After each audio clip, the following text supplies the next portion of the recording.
الحج اشہر معلومات فمن فرض فیہن الحج فلا رفث ولا فسوق ولا جدال فی الحج وما تفعلوا من خیر یعلمہ اللہ وتزودوا فإن خیر الزاد التقوی واتقون یا اولی الالباب۔ حج کے مہینے معلوم ہیں یعنی مقرر ہیں، تو جو شخص ان مہینوں میں حج لازم کر لے تو حج کے دوران نہ کوئی بے حیائی کی بات کرے یعنی احرام پہننے کے بعد، اور نہ کوئی گناہ کرے اور نہ لڑائی جھگڑا کرے۔ الحمدللہ بہت سے لوگ بے حیائی سے بھی بچ جاتے ہیں، گناہ کے کام بھی نہیں کرتے، لیکن حج کے موقع پر، عمرے کے موقع پر لڑائی جھگڑا، حتیٰ کہ نماز کی جگہ لینے کے لیے لڑائی شروع کر دیتے ہیں۔ طواف کرتے ہوئے رش ہے تو کونیاں مار کے، دھکے مار کے رستہ بناتے ہیں۔ یہ چیزیں احرام کی حالت میں جائز نہیں۔ احرام کی حالت میں تو ناخن کاٹنا جائز نہیں، کسی اور کو کاٹنا کہاں سے جائز ہے؟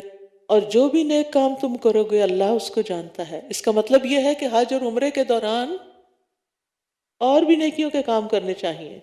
وہ آیت البر پڑھ لی نا آپ نے، اللہ اس کو جانتا ہے، جو بھی نیک کام تم کرو گے اللہ اس کو جانتا ہے۔ اور تم زاد راہ لے لو، یعنی اپنا سامان سفر تیار کر کے ساتھ لے جاؤ، لوگوں سے بھیک نہ مانگتے پھرو۔ بے شک بہترین زاد راہ تقویٰ ہے، یعنی صرف کھانے پینے کے سامان اور کپڑے اور باقی تیاریوں میں وقت نہ لگاؤ، بلکہ اللہ کا تقویٰ، جانے سے پہلے خوب تیاری کر کے، علم حاصل کر کے، کیا کرنا اور کیا نہیں کرنا یہ سب بھی لے جاؤ۔ اور اے عقل والو مجھی سے ڈرتے رہو، واتقون یا اولی الالباب۔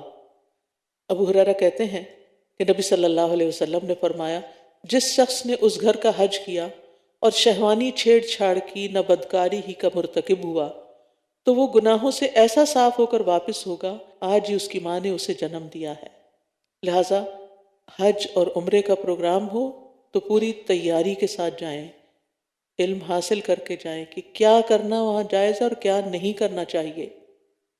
پھر فرمایا، لیس علیکم جناح ان تبتغوا فضلا من ربکم فاذا افضتم من عرفات فاذکروا اللہ عند المشعر الحرام واذکروہ کما ہداکم وان کنتم من قبلہ لمن الضالین۔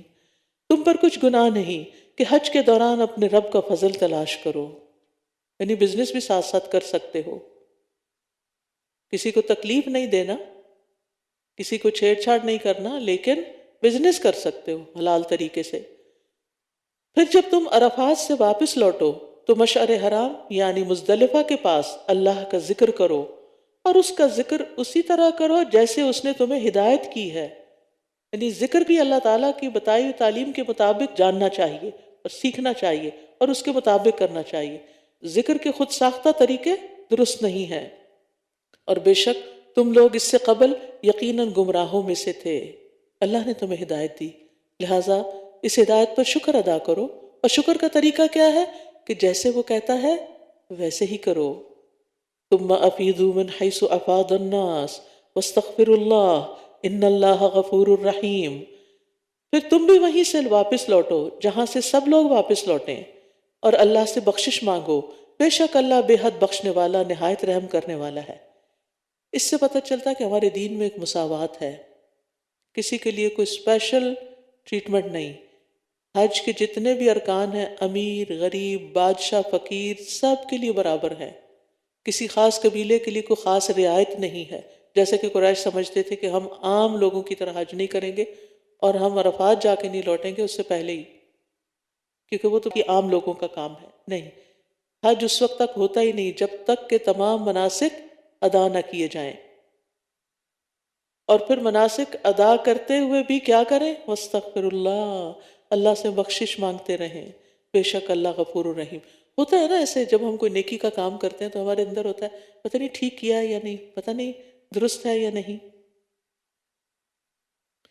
اور آپ دیکھیں کہ حج ہو یا عمرہ ہو یا رمضان کا مہینہ ہو، ہمیں ہمارے لیے علم حاصل کرنا بے حد ضروری ہے۔ بعض اوقات ہم نماز پڑھ رہے ہوتے ہیں، ہمیں یہ نہیں پتہ ہوتا کیا کرنا اور کیا نہیں کرنا، اس میں کرنے کے بہت سے مستحب کام جس سے نماز کی کوالٹی بہت بہتر ہو سکتی ہے وہ ہمیں نہیں پتہ ہوتا، اور اس میں کئی ایسی چیزیں ہوتی ہیں جو ہم کر رہے ہوتے ہیں جس سے نماز باطل ہو جاتی ہے، وہ نہیں پتہ ہوتا۔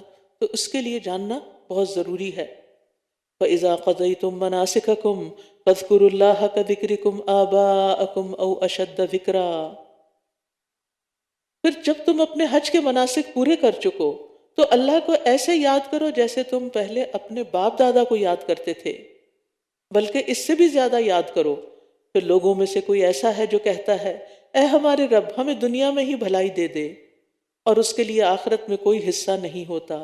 کچھ لوگ حج عمرے پر صرف دنیا مانگتے ہیں، آخرت کی دعا نہیں کرتے۔ وَمِنْهُمْ مَنْ يَقُولُ رَبَّنَا رَبَّنَا آتِنَا فِي الدُّنْيَا حَسَنَةً وَفِي الْآخِرَةِ حَسَنَةً وَقِنَا عَذَابَ النَّارِ، اور ان میں سے کوئی ایسا ہے جو کہتا ہے اے ہمارے رب ہمیں دنیا میں بھی بھلائی عطا فرما اور آخرت میں بھی بھلائی عطا فرما اور ہمیں آگ کے عذاب سے بچا، یعنی بھلائیوں کے ساتھ ساتھ جہنم کی آگ سے بچا۔ دنیا کی بھلائیوں سے کیا مراد ہے؟ خوشگوار وسیع حلال رزق، نیک بیوی یا شوہر، ایسی اولاد جس سے آنکھیں ٹھنڈی ہوں، راحت و سکون، امن، نفع مند علم، نیک عمل کی توفیق، اور اسی طرح کی کچھ اور چیزیں۔ یہ سب چیزیں مطلوب حسنہ میں شامل ہیں۔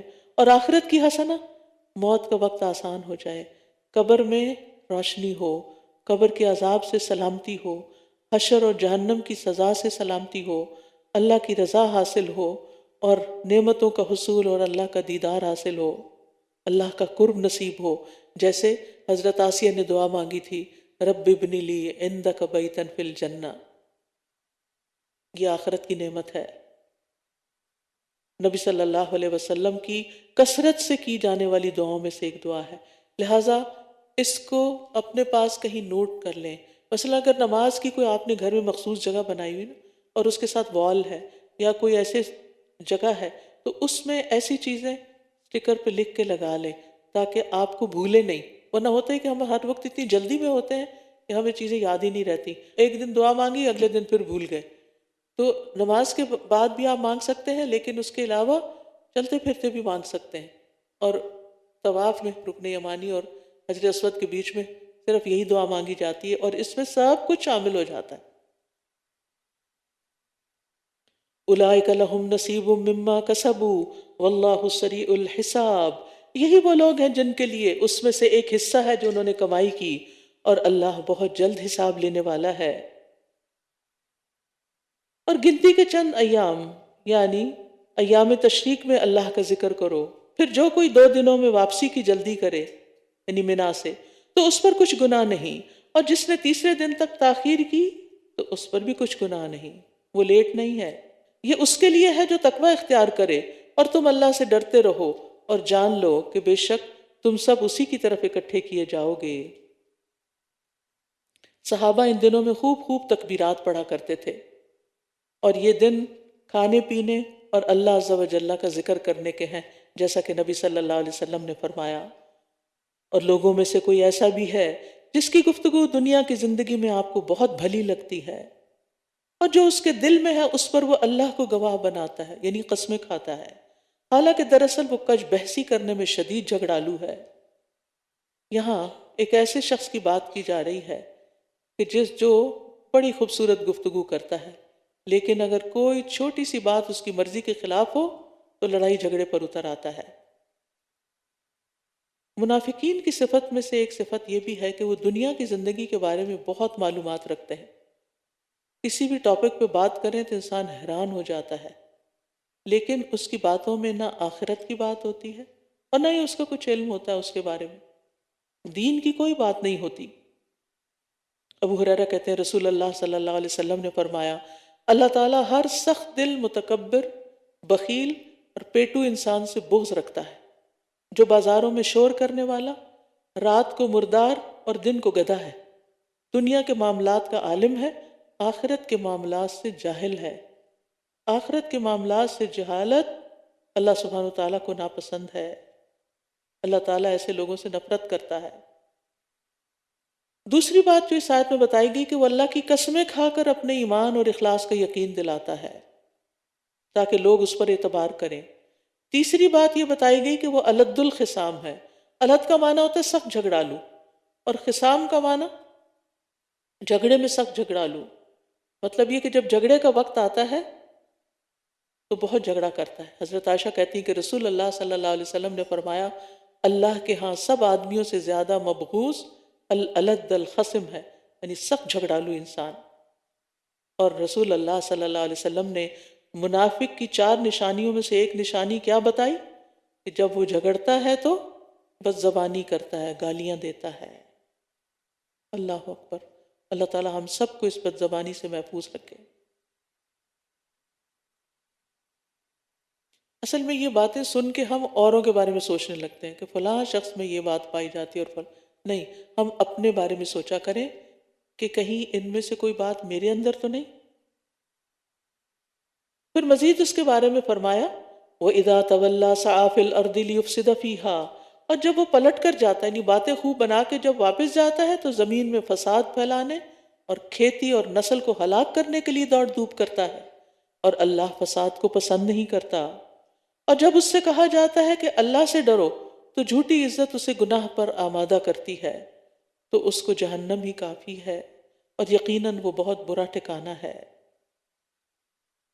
اس کے برعکس ایک اور کردار ہے، اس کے بالکل اپوزٹ، وَمِنَ النَّاسِ مَن يَشْرِي نَفْسَهُ ابْتِغَاءَ مَرْضَاتِ اللَّهِ وَاللَّهُ رَءُوفٌ بِالْعِبَادِ، اور لوگوں میں سے کوئی ایسا بھی ہوتا ہے جو اللہ کی رضا پانے کے لیے اپنی جان بیچ ڈالتا ہے، جان کا سودا کر لیتا ہے، اور اللہ بندوں پر بہت شفقت کرنے والا ہے۔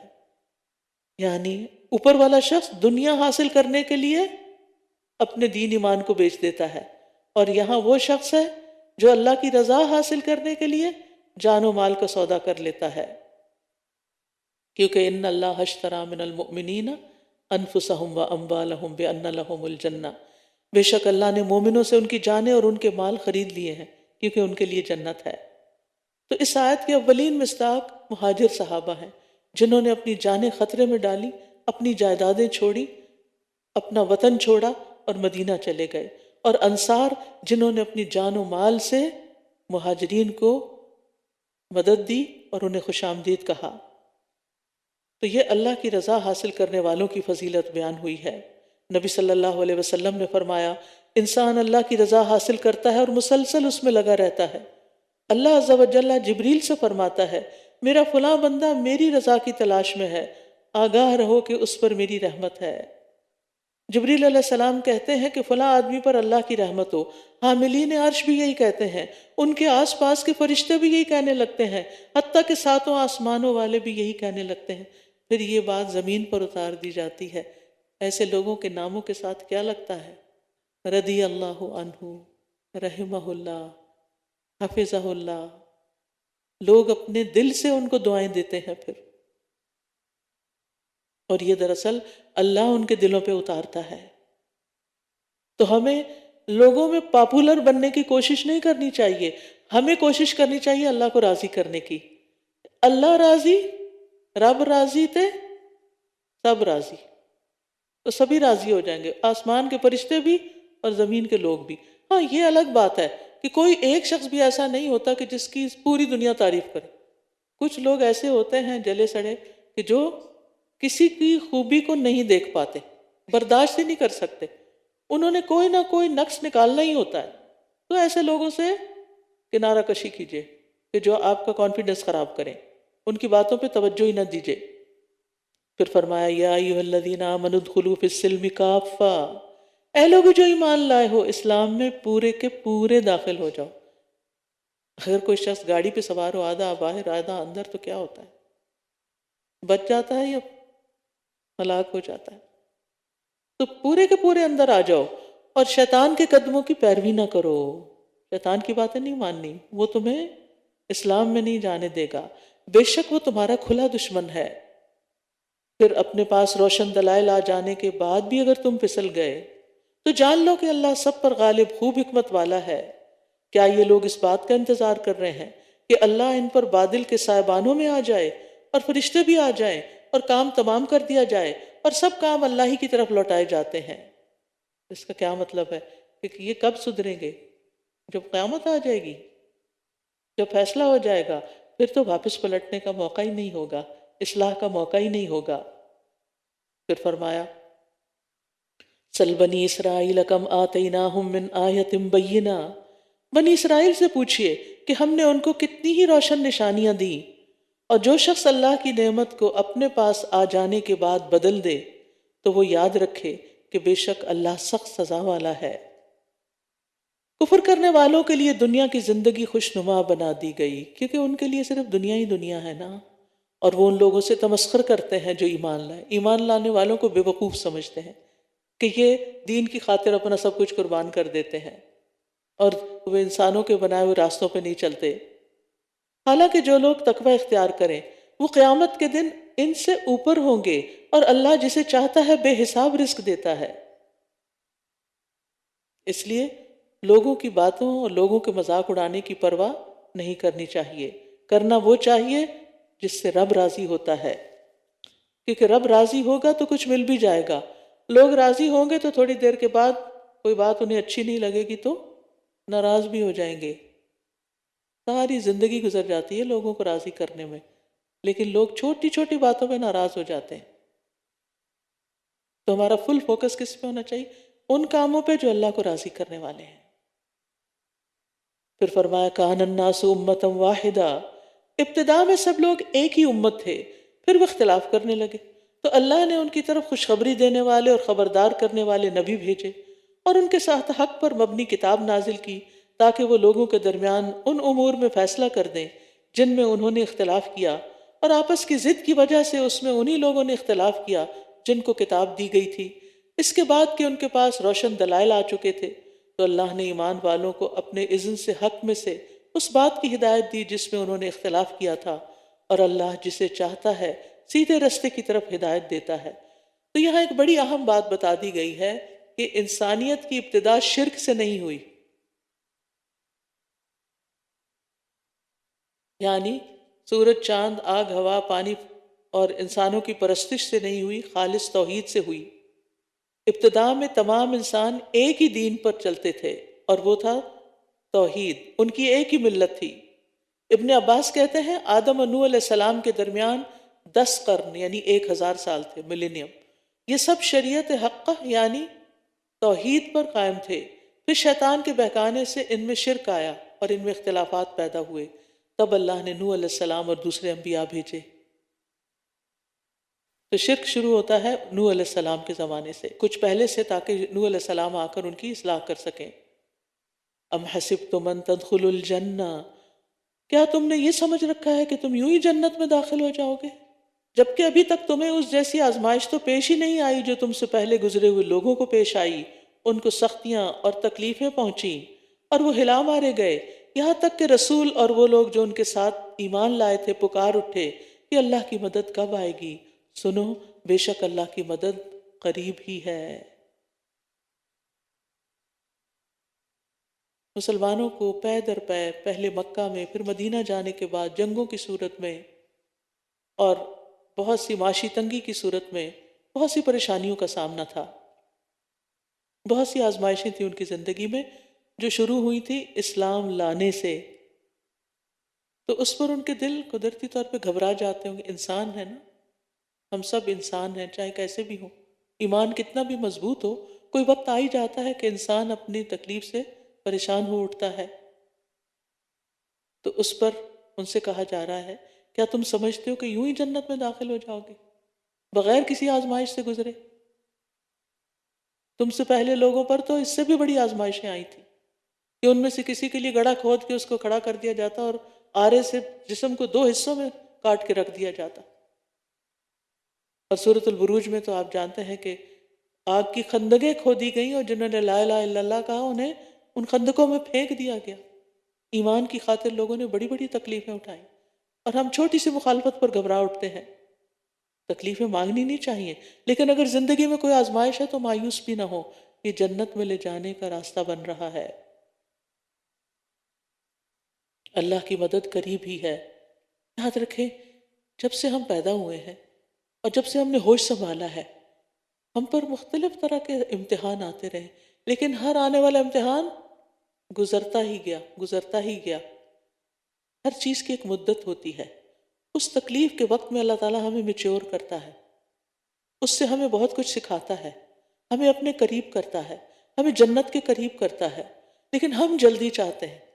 ہمیں ہر چیز میں جلدی ہوتی، جلدی سے بڑے ہو جائیں، جلدی سے جوان ہو، جلدی سے شادی ہو، شادی ہو کے جلدی سے بچے ہو جائیں، اب بچے جلدی سے بڑے ہو جائیں، جلدی سے جاب مل جائے، جلدی سے گاڑی مل جائے، جلدی سے گھر مل جائے، ہر چیز میں جلدی ہے ہمیں.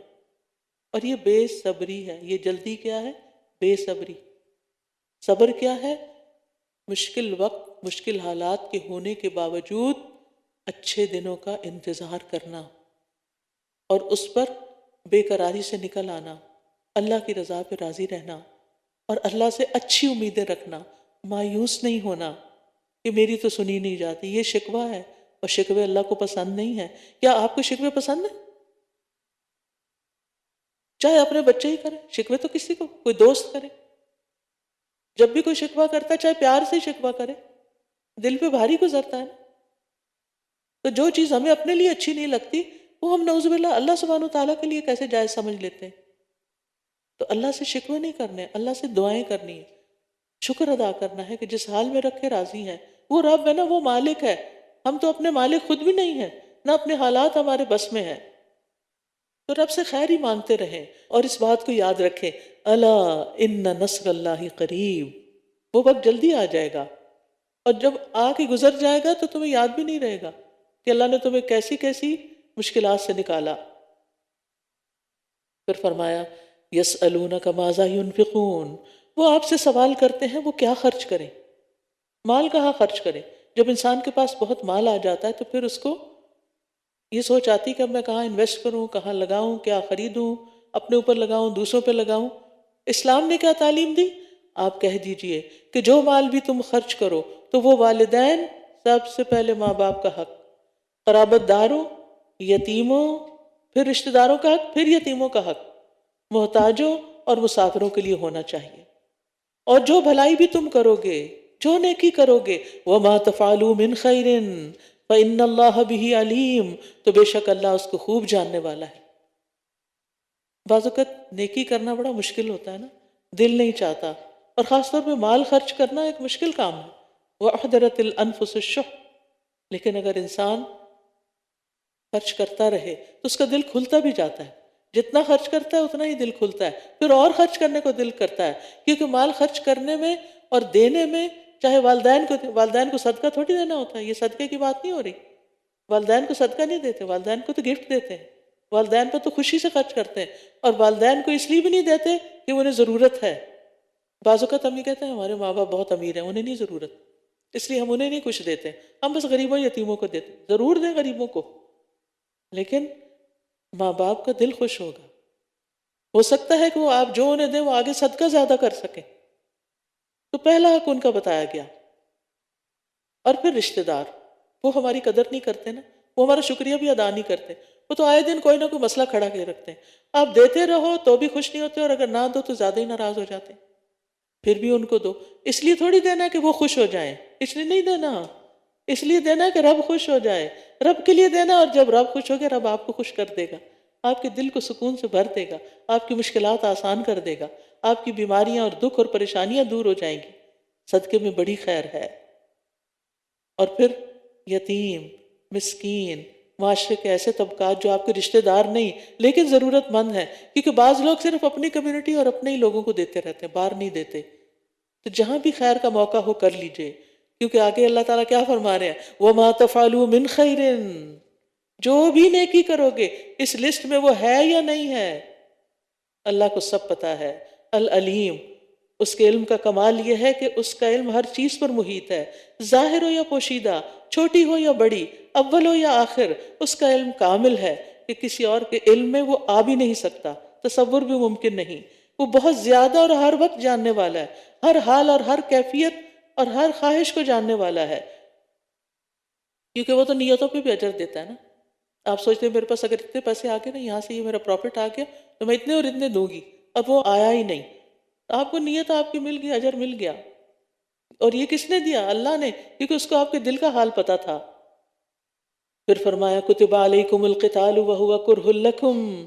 تم پر اللہ کے راستے میں لڑنا فرض کر دیا گیا اور وہ تمہیں ناگوار ہے.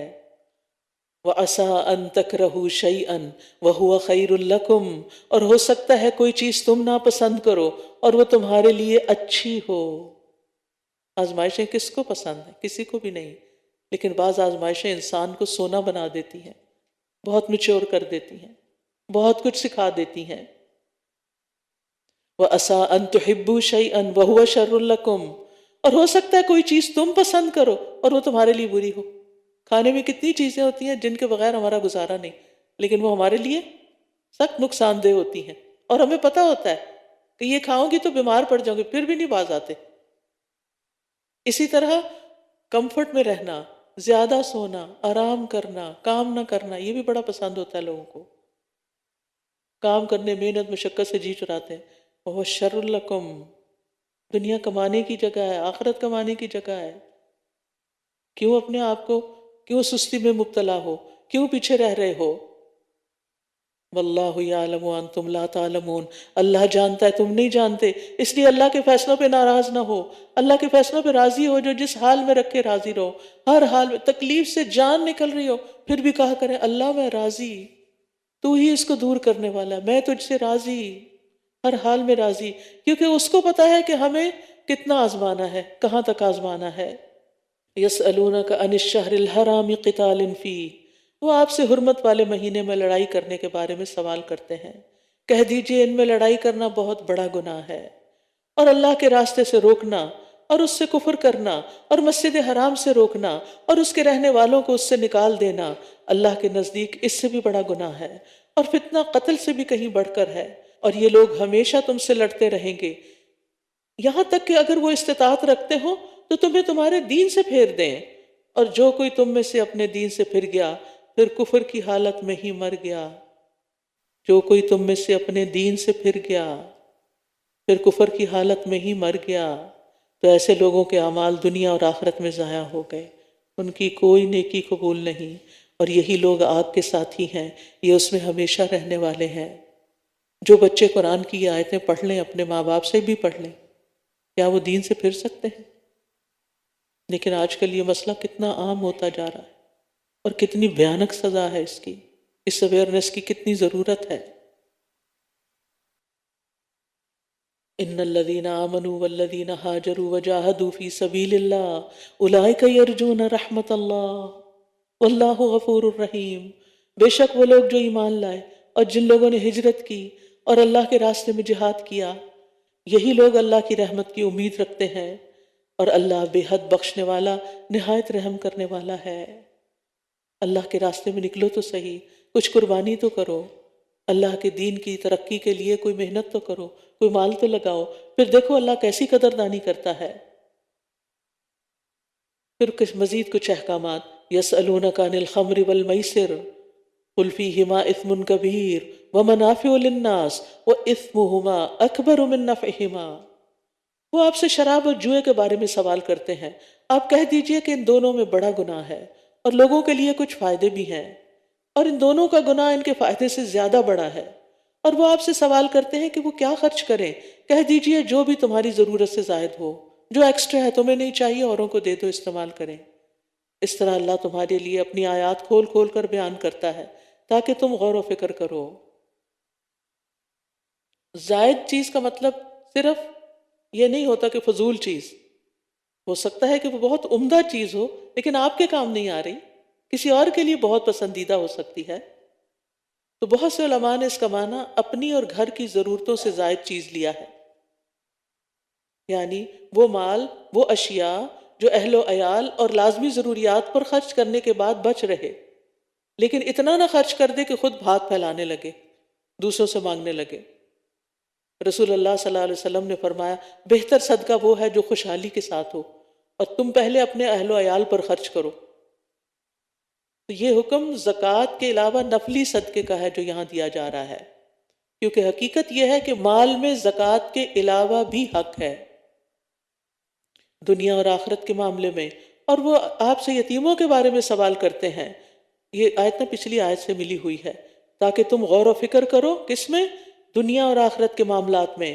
اور وہ آپ سے یتیموں کے بارے میں سوال کرتے ہیں، آپ کہہ دیجئے کہ اصلاح کرنا ہی ان کے لیے بہتر ہے، یعنی ان کے لیے اچھا ہی سوچو، اور اگر تم ان کو اپنے ساتھ شامل کر لو تو وہ تمہارے بھائی ہیں، اور اللہ خوب جانتا ہے کہ خرابی کرنے والا کون ہے اور اصلاح کرنے والا کون ہے۔ کون ان کا مال ہڑپ کرنا چاہتا ہے اور کون اس مال کو انہی کی بھلائی پہ خرچ کرنا چاہتا ہے، کون ان کی تربیت کرنا چاہتا ہے اور کون ان سے جان چھڑانا چاہتا ہے۔ اور اگر اللہ چاہتا تو تمہیں مشکل میں ڈال دیتا، بے شک اللہ بہت غالب خوب حکمت والا ہے۔ کس مشکل میں؟ کہ ان کے مال اور ان کے ہر چیز الگ الگ کر دو، ان کا کھانا پکانا بھی الگ رکھو اور ان کی گروسری الگ کرو، ان کی چیزیں الگ رکھو، کتنی مشکل ہو جاتی۔ لیکن یہ کہ ساتھ ملا کے کھا سکتے ہو مگر انصاف کے ساتھ۔ پھر فرمایا اور تم مشرک عورتوں سے نکاح نہ کرو جب تک کہ وہ ایمان نہ لے آئیں، اور ایک مومن لونڈی مشرک عورت سے یقیناً بہتر ہے، اگرچہ وہ مشرکہ تمہیں اچھی لگے۔ اور تم اپنی عورتوں کا نکاح مشرک مردوں سے نہ کرو جب تک وہ ایمان نہ لے آئیں۔ اس سے پتہ چلتا ہے کہ عورت اپنا نکاح خود نہیں کر سکتی، اس کا ولی نکاح کرے گا۔ اسی لیے فرمایا کہ تم نکاح کر کے نہ دو۔ رسول اللہ صلی اللہ علیہ وسلم نے واضح الفاظ میں ولی کی اجازت کے بغیر نکاح سے منع فرمایا ہے۔ اور تم اپنی عورتوں کا نکاح مشرک مردوں سے نہ کرو جب تک کہ وہ ایمان نہ لے آئیں، اور ایک مومن غلام مشرک مرد سے یقیناً بہتر ہے، اگرچہ وہ یعنی مشرک تمہیں اچھا لگے۔ یہ لوگ آگ کی طرف بلاتے ہیں اور اللہ اپنے اذن سے تمہیں جنت اور مغفرت کی طرف دعوت دیتا ہے اور اپنی آیات لوگوں کے لیے واضح کرتا ہے تاکہ وہ نصیحت حاصل کریں۔ وَيَسْأَلُونَكَ عَنِ الْمَحِيضِ، اور وہ آپ سے حیض کے بارے میں سوال کرتے ہیں، آپ کہہ دیجئے کہ وہ ایک نجاست ہے، تو حیض کے دوران عورتوں سے الگ رہو، اور جب تک وہ پاک نہ ہو جائیں ان سے قربت نہ کرو، پھر جب وہ اچھی طرح پاک ہو جائیں تو ان کے پاس آؤ جہاں سے اللہ نے تمہیں حکم دیا ہے، ان کی دبر کی طرف سے نہیں، پشت کی طرف سے نہیں، اورل سیکس نہیں۔ بے شک اللہ بہت توبہ کرنے والوں اور بہت پاک صاف رہنے والوں سے محبت کرتا ہے، کیونکہ یہ دونوں اینل سیکس اور اورل سیکس دونوں ہی غلیظ طریقے ہیں۔ تو اللہ تعالیٰ کن لوگوں سے محبت کرتا ہے؟ پاک صاف رہنے والوں سے اور توبہ کرنے والوں سے، کہ اگر ماضی میں کچھ ہو چکا تو ہو چکا، آئندہ کے لیے مت کرو۔ تو یہاں حیض کو، پیریڈز کو عذاب بتایا، تکلیف، یعنی کہ عورت ان دنوں میں صحت کی نسبت بیماری سے قریب ہوتی ہے، اور ہسبینڈ کے لیے بھی فزیکل ریلیشن شپ قائم کرنا عورت سے بیماری کا باعث بن سکتا ہے۔ نبی صلی اللہ علیہ وسلم نے ان دنوں میں انٹرکورس کے علاوہ باقی ہسبینڈ وائف کے ریلیشن شپ کو جائز قرار دیا ہے۔ اگر کوئی حیض کی حالت میں جماع کر لیتا ہے تو اس کا کفارہ کیا ہے؟ رسول اللہ صلی اللہ علیہ وسلم نے فرمایا جو شخص حیض کی حالت میں بیوی کے پاس جائے وہ 1 دینار سونے کا سکہ ہے یا نصف دینار صدقہ کرے۔ نساؤکم حرث لکم فأتوا حرثکم انا شئتم وقدموا لانفسکم، تمہاری عورتیں، تمہاری یعنی بیویاں تمہارے لیے کھیتی ہیں۔ کھیت کو دیکھ کر انسان کتنا خوش ہو جاتا، اپنی نہ بھی ہو، دور سے اگر آپ دیکھیں، فیلڈز کی تصویریں بھی آپ دیکھیں تو آپ کا دل خوش ہو جاتا ہے۔ تو بیوی جو ہے وہ مرد کے لیے کیسی ہونی چاہیے کہ اس کو دیکھے تو اس کا دل خوش ہو جائے۔ تو تم اپنی کھیتی میں جس طرح چاہو آؤ اور اپنے نفسوں کے لیے آگے بھیجو، اور اللہ سے ڈرو اور جان لو کہ یقیناً تم اس سے ملاقات کرنے والے ہو، اور مومنوں کو خوشخبری دے دیجئے۔ جس طرح چاہو آؤ کا مطلب یہ نہیں کہ تم غلط طریقے اختیار کرو، اس کا مطلب یہ ہے کہ تمہارے لیے کسی ٹائم کی یا کسی اور چیز کی ریسٹرکشن نہیں۔ وَلَا تَجْعَلُوا اللَّهَ عُرْضَةً لِأَيْمَانِكُمْ، اور تم اللہ کو اپنی قسموں کے لیے اس طرح آڑ نہ بناؤ کہ تم نیکی نہیں کرو گے اور تقوی اختیار نہیں کرو گے اور لوگوں کے درمیان صلح نہیں کراؤ گے، اور اللہ خوب سننے والا خوب جاننے والا ہے۔ بعض لوگ غصے میں آ کر نیک کام نہ کرنے کی قسم کھا لیتے ہیں، پھر اس قسم کو نیکی سے باز رہنے کے لیے آڑ بنا لیتے ہیں۔ ہم نے قسم کھائی ہوئی ہے ہم نہیں فلاں سے بولیں گے، ہم نے قسم کھائی ہوئی ہے ہم صدقہ نہیں کریں گے۔ تو اس قسم کی قسمیں توڑ دینی چاہیے، یعنی ایسی قسمیں نہیں کھانی چاہیے کہ جس میں انسان نیکی، پرہیزگاری اور صلح کرانے والے کاموں سے باز رہے۔ خاص صلح کرانے والا خاص طور پر کام اس لیے کہ بعض اوقات آپ صلح کراتے کراتے بالکل ایگزاسٹ ہو جاتے ہیں، تو آپ کہتے ہیں اللہ کی قسم آج کے بعد تو میں ان کے بیچ میں نہیں آؤں، یہ جانے ان کا کام جانے۔ تو کہا نہیں، ایسی قسم نہیں کھانی، یہ نیکی کا کام ہے، نماز روزے سے بھی افضل ہے لوگوں کے بیچ میں جھگڑے ختم کرنا۔ تو اگر تمہیں اللہ نے صلاحیت دی ہے، کوئی سٹیٹس ہے آپ کا، آپ کی بات سنتے ہیں لوگ، تو تھوڑا تکلیف میں ڈالیں اپنے آپ کو، کوئی حرج نہیں۔ اور نبی صلی اللہ علیہ وسلم نے فرمایا جب تم کسی بات پر قسم کھا لو، یعنی غصے میں آ کے کھا لی قسم، پھر دیکھو کہ دوسرا کام اس سے بہتر ہے تو اپنی قسم کا کفارہ دے دو اور وہ کام کرو جو بہتر ہے۔ اللہ تمہاری لغو قسموں پر تمہارا مواخذہ نہیں کرے گا، لیکن وہ ان قسموں پر تمہارا مواخذہ کرے گا جن کا ارادہ تمہارے دلوں نے کیا، اور اللہ بہت بخشنے والا، بہت علم والا ہے۔ لغو قسموں سے مراد وہ قسمیں جو نیت کے بغیر عادتاً یوں ہی زبان سے نکل جاتی ہیں تکیہ کلام کے طور پر، تو لغو قسموں کا کفارہ اور سزا نہیں ہے۔ ہاں، جو پکے ارادے سے قسم کھائی جائے کہ یہ کام کروں گا یا نہیں کروں گا، اس کا کفارہ ہے۔ لیکن ایک اور قسم بھی ہوتی ہے قسم کی، اور وہ جھوٹی قسم، یمین غموس۔ جھوٹی قسم کھانا کبیرہ گناہ ہے۔ آپ نے کوئی کام کیا اور آپ نے اللہ کی قسم میں نے نہیں کیا، یہ نہیں ہونا چاہیے۔ پھر فرمایا جو لوگ اپنی بیویوں سے ترک تعلق کی قسم کھا لیتے ہیں ان کے لیے 4 ماہ کی مہلت ہے، پھر اگر وہ رجوع کر لیں تو یقیناً اللہ بہت بخشنے والا، نہایت رحم کرنے والا ہے۔ یعنی 4 مہینے سے زیادہ ہسبینڈ وائف کو آپس میں ناراض نہیں رہنا چاہیے، یا تو پھر صلح کر لیں اور یا پھر طلاق دے دیں، اور اگر وہ طلاق دینے کا پختہ ارادہ کر لیں تو بے شک اللہ خوب سننے والا، خوب جاننے والا ہے۔ یہ سننے اور جاننے کی بات کیوں کہی؟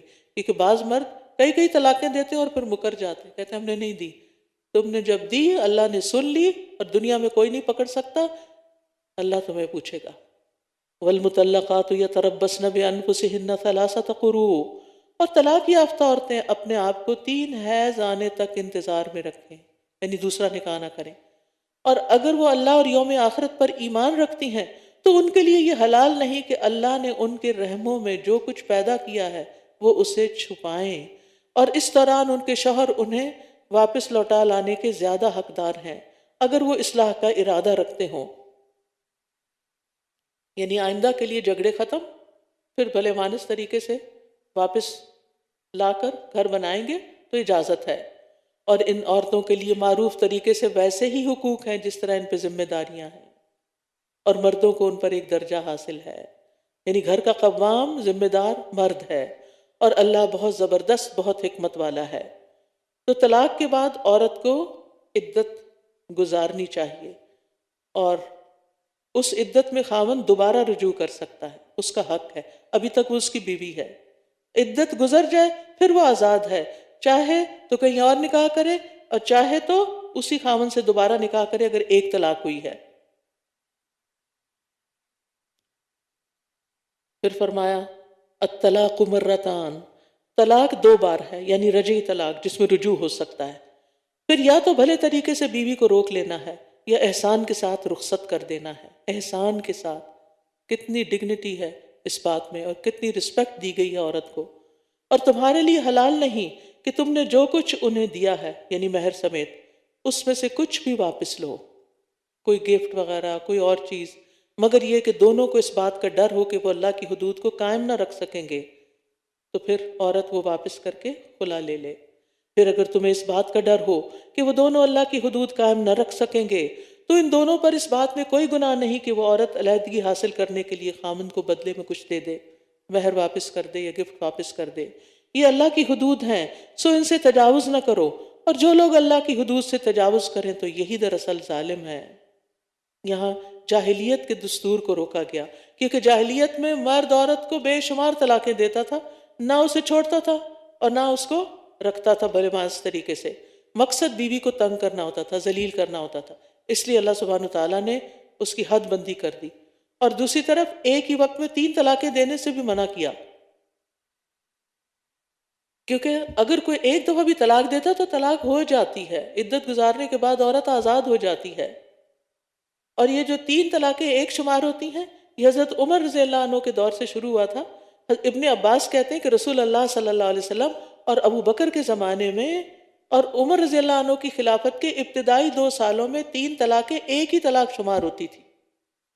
پھر لوگوں نے اس کام میں جلدی شروع کر دی تو عمر رضی اللہ عنہ نے فرمایا لوگوں نے ایسے کام میں جلدی کرنا شروع کر دیا جس میں ان کے لیے مہلت تھی، تو اب ہم ان پر کیوں نہ 3 طلاقیں ہی نافذ کر دیں۔ یعنی بطور سزا انہوں نے یہ کام شروع کیا تھا، تعزیر اس کو کہتے ہیں۔ لیکن اصل حکم کیا ہے کہ ایک وقت میں ایک ہی طلاق ہوتی ہے، پھر اگر وہ اسے تیسری بار طلاق دے دے تو وہ عورت اس کے بعد اس کے لیے حلال نہیں ہوگی جب تک کہ وہ کسی اور مرد سے نکاح نہ کر لے۔ اس کا یہ مطلب نہیں کہ جان بوجھ کے نکاح کیا جائے اور پھر زبردستی طلاق لی جائے تاکہ پہلا شوہر دوبارہ نکاح کرے، اس کو حلالہ کہتے ہیں، اور کرنے والے اور کرانے والے پر لعنت ہے۔ میں نہیں کہہ رہی، یہ حدیث سے ثابت ہے۔ پھر اگر وہ دوسرا خاوند اس کو طلاق دے دے تو ان دونوں پر کوئی گناہ نہیں کہ وہ باہم رجوع یعنی دوبارہ نکاح کر لیں، اگر وہ دونوں سمجھیں کہ وہ اللہ کی حدود قائم رکھ سکیں گے پھر دوبارہ نکاح کریں، ورنہ نہیں۔ اور یہ اللہ کی حدود ہیں جنہیں وہ لوگوں کے لیے واضح کرتا ہے، یہ اللہ کی حدود ہیں جنہیں وہ ان لوگوں کے لیے واضح کرتا ہے جو علم رکھتے ہیں۔ اور جب تم عورتوں کو طلاق دے دو پھر وہ اپنی عدت پوری کرنے کو آئیں تو انہیں بھلے طریقے سے روک لو یا بھلے طریقے سے رخصت کر دو، اور انہیں تکلیف دینے کے لیے مت روکو کہ تم ان کے ساتھ زیادتی کر سکو، اور جو ایسا کرے گا تو یقیناً اس نے اپنی جان پر ظلم کیا۔ اور تم اللہ کی آیات کو مذاق مت بناؤ، اور اللہ کی وہ نعمت جو تم پر ہے اور جو اس نے کتاب و حکمت کی صورت میں تم پر نازل کیا ہے اسے یاد رکھو، وہ تمہیں اس کے ساتھ نصیحت کرتا ہے۔ اور اللہ سے ڈرو اور جان لو کہ یقیناً اللہ ہر چیز کو خوب جاننے والا ہے۔ اور جب تم عورتوں کو طلاق دے چکو پھر وہ اپنی عدت پوری کر لیں تو تم انہیں ان کے سابقہ شوہروں سے نکاح کرنے سے نہ روکو جب وہ معروف طریقے سے باہم رضامند ہو جائیں۔ یہ نصیحت اس کو کی جاتی ہے جو تم میں سے اللہ اور یوم آخرت پر ایمان رکھتا ہو، یہ تمہارے لیے زیادہ پاکیزہ اور صاف ستھرا ہے، اور اللہ جانتا ہے اور تم نہیں جانتے۔ معقل بن یسار کہتے ہیں کہ میں نے اپنی بہن کا نکاح ایک شخص سے کیا، اس نے اسے طلاق دے دی، جب عدت گزر گئی تو دوبارہ پیغام لے کے پروپوزل لے کے آ گیا۔ میں نے اس سے کہا میں نے تمہارا نکاح کیا، اسے تمہاری بیوی بنایا، تمہاری عزت افزائی کی، مگر تم نے اسے طلاق دے دی، اب پھر تم دوبارہ پیغام لے کر آ گئے ہو، اللہ کی قسم وہ تمہارے پاس کبھی نہیں آ سکتا، اب میں اس کی شادی دوبارہ تم سے نہیں کروں گا۔ اس شخص میں کوئی برائی نہیں تھی، اور وہ کہتے ہیں کہ میری بہن بھی واپس جانا چاہتی تھی۔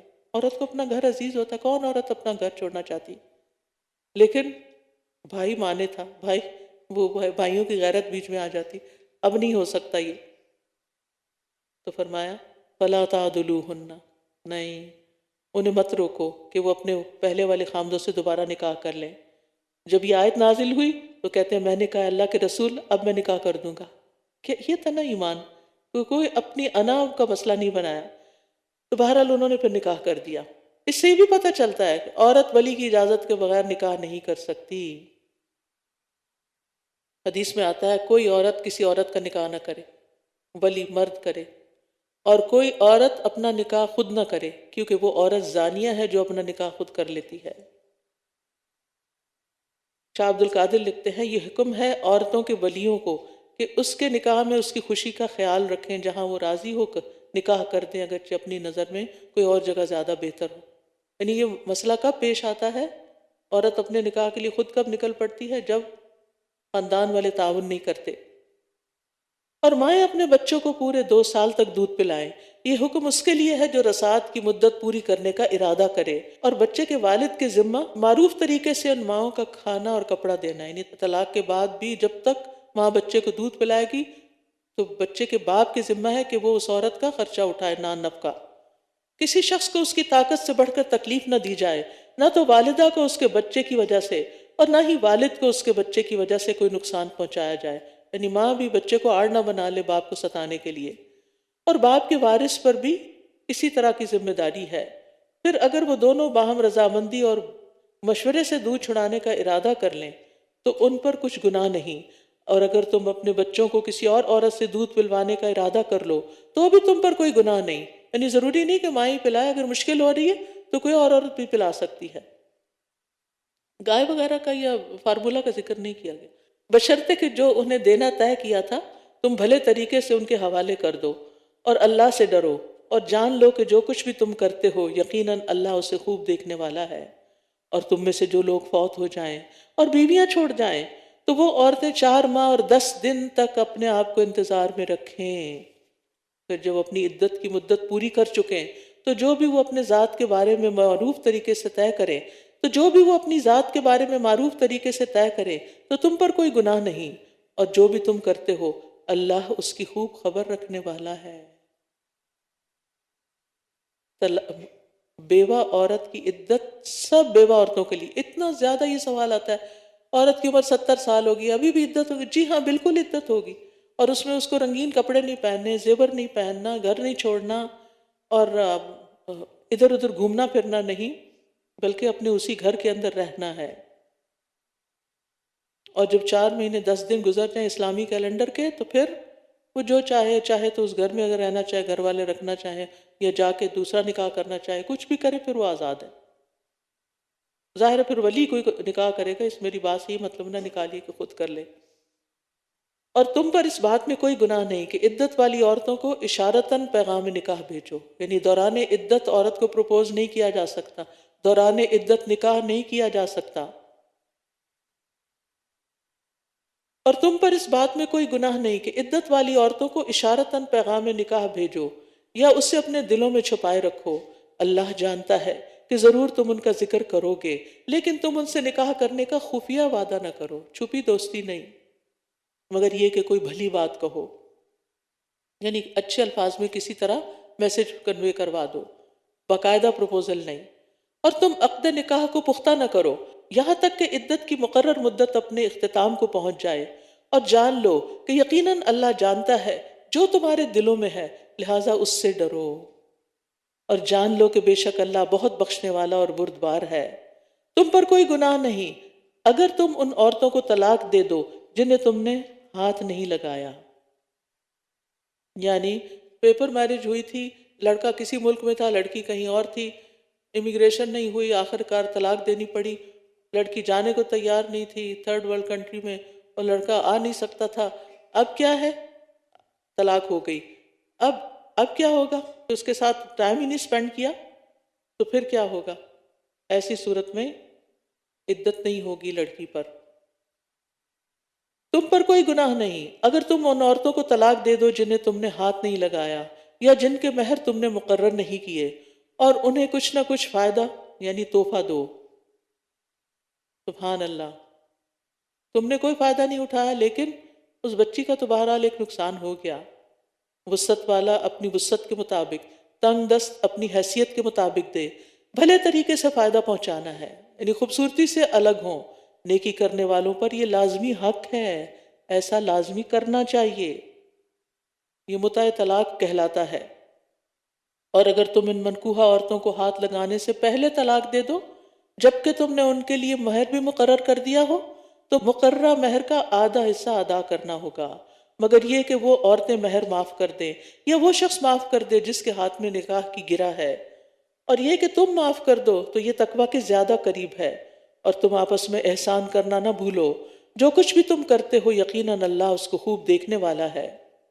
حافظوا علی الصلوات والصلاة الوسطی وقوموا للہ قانتین، سب نمازوں کی حفاظت کرو اور خصوصاً درمیانی نماز کی، اور اللہ کے لیے فرما بردار بن کر کھڑے ہو جاؤ۔ نمازوں کی حفاظت دنیا اور آخرت کی اصلاح کا باعث ہے۔ نمازوں کی حفاظت کرنے والے سے اللہ کا وعدہ ہے کہ اللہ تعالیٰ ان کو بخش دے گا، اور صلاۃ الوسطیٰ سے مراد عصر کی نماز لی گئی ہے۔ پھر اگر تمہیں دشمن کا خوف ہو تو پیدل یا سواری پر ہی نماز پڑھ لو، چلتے چلتے بھی نماز ہو جاتی ہے میدان جنگ میں۔ پھر جب تم امن کی حالت میں آ جاؤ تو اللہ کو اس طرح یاد کرو جیسے اس نے تمہیں وہ سکھایا ہے جو تم نہیں جانتے تھے، اور تم میں سے جو لوگ وفات پا جائیں اور بیویاں چھوڑ رہے ہوں، وہ اپنی بیویوں کے لیے 1 سال تک بغیر گھر سے نکالے فائدہ پہنچانے یعنی نان نفقہ دینے کی وصیت کر جائیں۔ ہاں اگر وہ خود نکل جائیں تو تم پر کوئی گناہ نہیں، جو بھی وہ اپنی ذات کے بارے میں بھلے طریقے سے فیصلہ کریں، اور اللہ بہت زبردست خوب حکمت والا ہے۔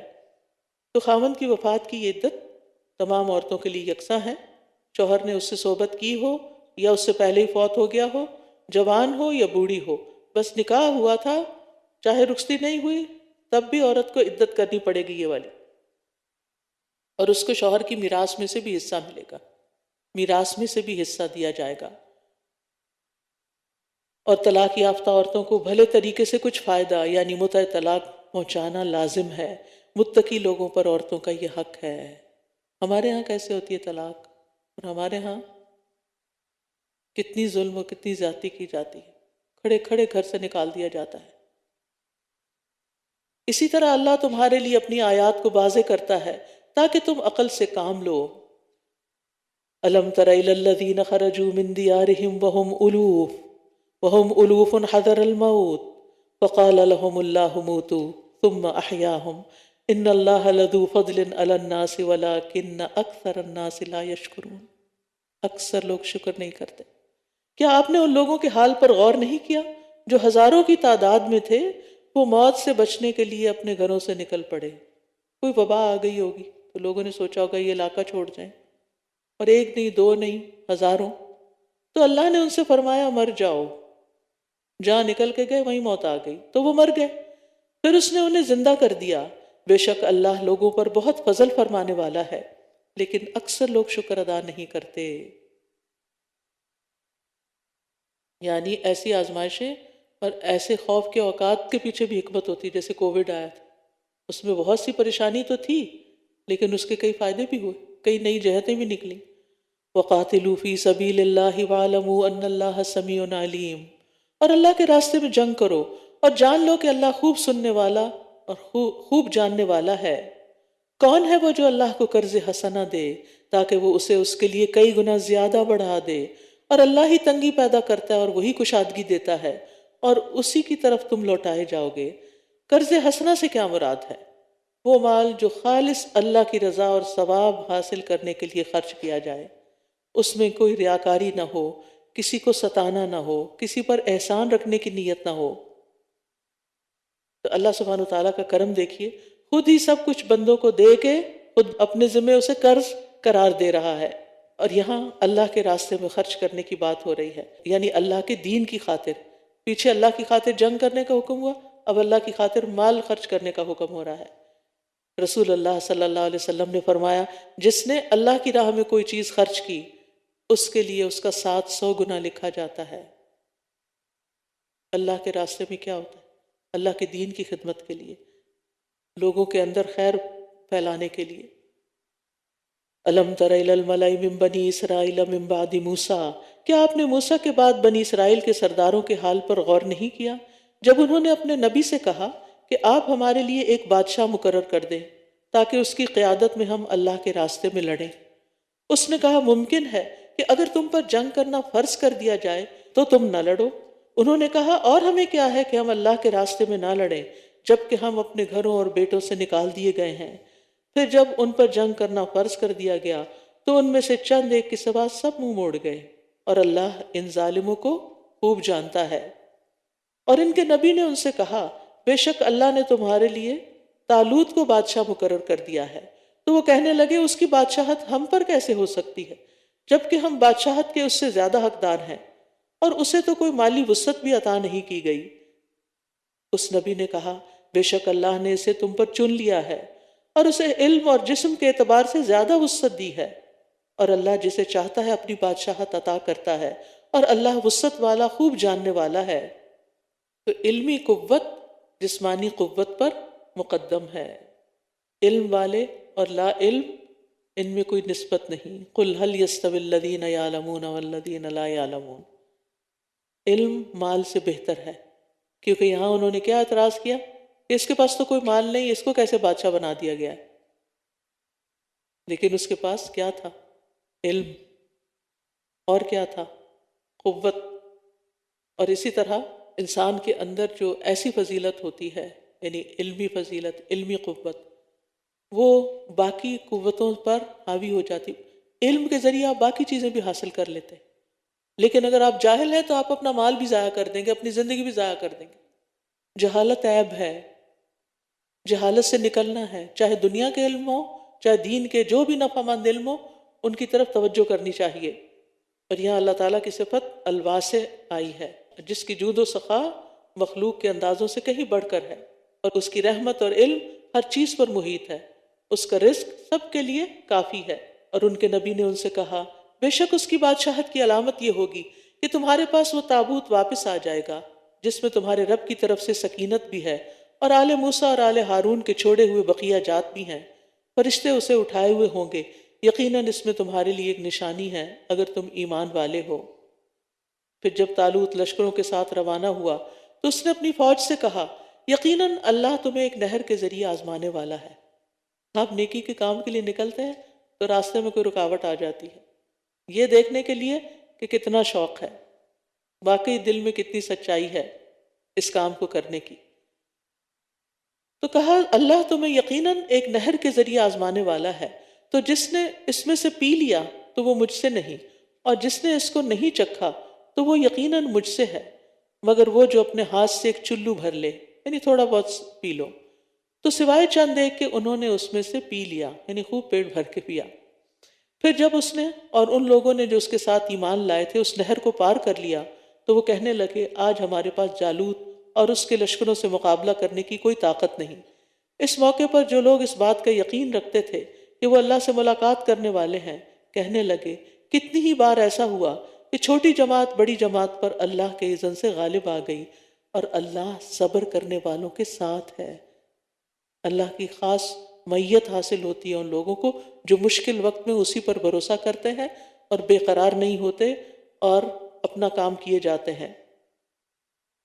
اور جب وہ جالوت اور اس کے لشکروں کے مقابل ہوئے تو کہنے لگے ربنا افرغ علینا صبرا وثبت اقدامنا وانصرنا علی القوم الکافرین، اے ہمارے رب ہم پر صبر انڈیل دے۔ جیسے بالٹی کا پانی ہوتا ہے نا، تو پھر کوئی حصہ بھی خشک نہیں رہتا جو پانی اوپر سے انڈیلا جاتا ہے، تو ایسے ہی صبر انڈیل دے کہ ہمارا رواں رواں صبر کرے اور ہمارے قدم جما دے، اور اس کافر قوم کے مقابلے پر ہماری مدد فرما۔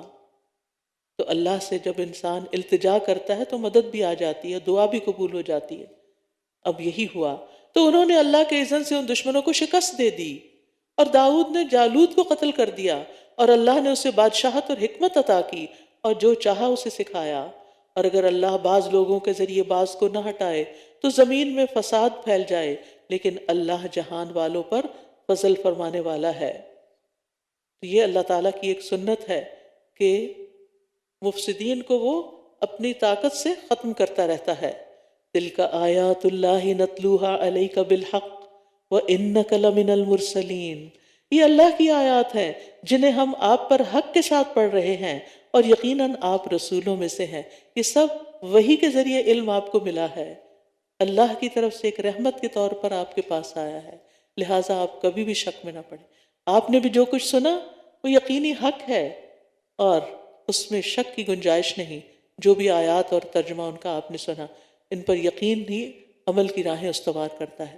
اللہ تعالیٰ سے دعا ہے کہ وہ ہم سے اس کوشش کو قبول کرے، ہمارا پڑھانا اور پڑھنا اور سیکھنا سکھانا قبول فرمائے، اور سب سے بڑھ کر ہمیں عمل کی توفیق دے۔ وآخر دعوانا ان الحمد للہ رب العالمین۔ سبحانک اللہم وبحمدک اشہد ان لا الہ الا انت استغفرک واتوب الیک۔ السلام علیکم ورحمۃ اللہ وبرکاتہ۔